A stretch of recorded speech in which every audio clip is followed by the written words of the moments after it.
Hero of the Mountain. The little fox Biu was very excited. The big contest Hero of the Mountain was going to take place the next day. The bravest and the most powerful animals and people were going to take part in it. Biu wanted to see the contest and meet the most famous heroes in the world. He carefully studied the map. The contest would take place high on the mountain, on the grounds of the oval magical barn.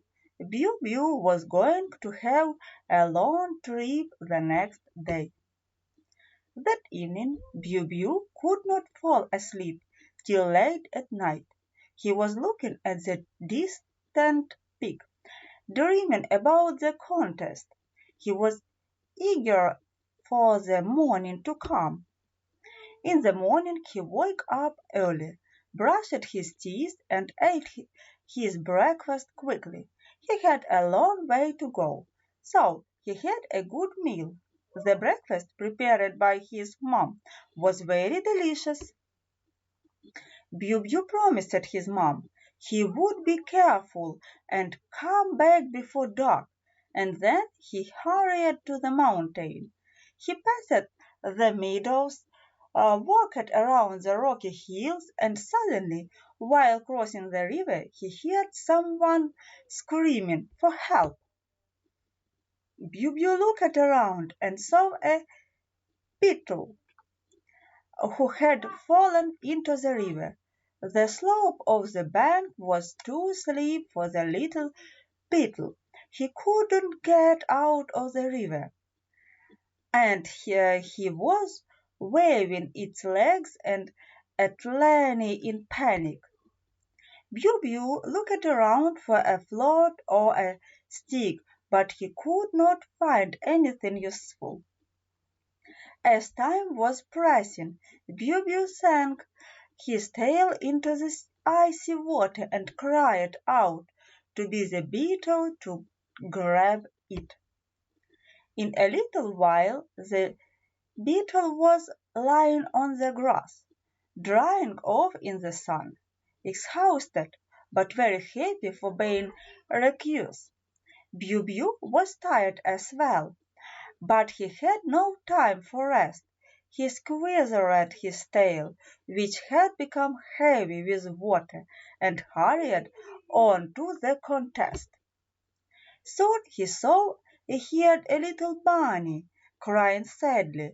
It had lost one of its gloves and did not know how to find it. Biu was in a hurry to get to the contest, but he decided to help the bunny. He lowered his big sensitive nose to the ground and began sniffing, searching for the bunny's glove. The bunny followed him with hope. In a little while Biu found the glove, fallen aside the path. Nothing can hide from a fox's nose.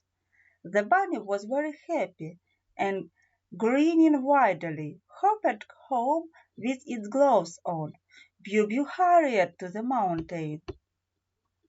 While climbing the steep mountain path, Biu met the three firemen ants carrying a new door for the ants' observation post, located high on the mountain.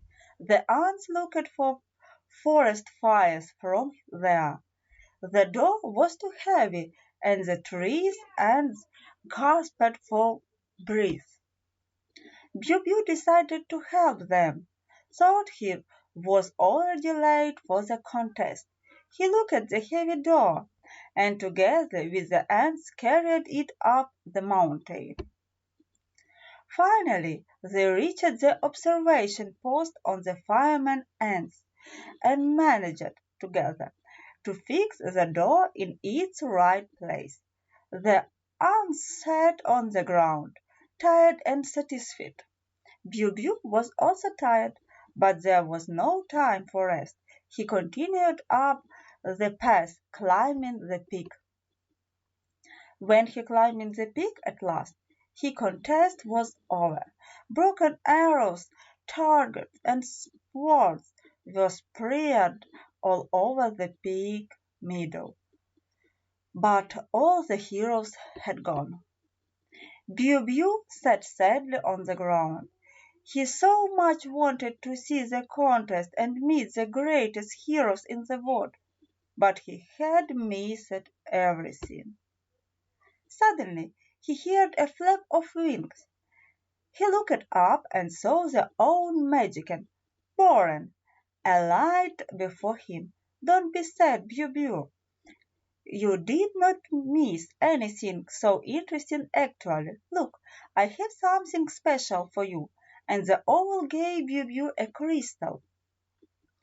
On it was inscribed, "Hero of the Mountain." It was the highest honor award one could receive for the contest. "But why?" asked a very surprised Biu. "I have not done any great heroic deed." "Is there a greater heroic deed than all the small deeds you have done today?" smiled Boran. "You missed the contest you so much wanted to see, to help the beetle, the bunny, and the ants. You are the real hero of the mountain." Biu managed to make it back home before dinner and told his parents what had happened. Everybody at home was pleased and very proud of him. After dinner, Biu went to bed tired and satisfied. He needed a good night's sleep. Maybe tomorrow new great deeds and adventures were waiting for him. The end.